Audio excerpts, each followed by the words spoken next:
Oxirgi paytlar Telegramda tarqalayotgan mana shunaqa virusli fayllardan zarar ko'rganlar ko'paymoqda.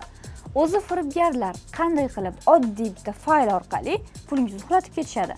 Odatda APK fayl bo'lib sizni yo'qlaydigan bu viruslar Androidga o'rnatilgandan so'ng SMS va qo'ng'iroqlarga ruxsat oladi.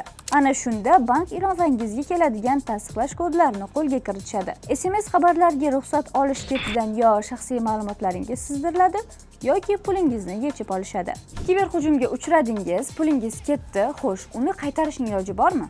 Markaz mutaxassislari tomonidan olib borilgan tekshiruvlar natijasiga ko'ra, o'g'irlangan mablag' ko'plab bank kartalari orqali aylantirilishi, keyinchalik esa o'sha kriptovalyuta ko'rinishiga ham olib kelinishi aniqlangan. Agarda huquqni muhofaza qiluvchi organ tomonidan qidiruv ishlarida jinoyatchi agar topilsa, ya'ni aniqlansa, sud orqali pulni undirish ishlarini tashkillashtirsa bo'ladi jabrlanuvchi.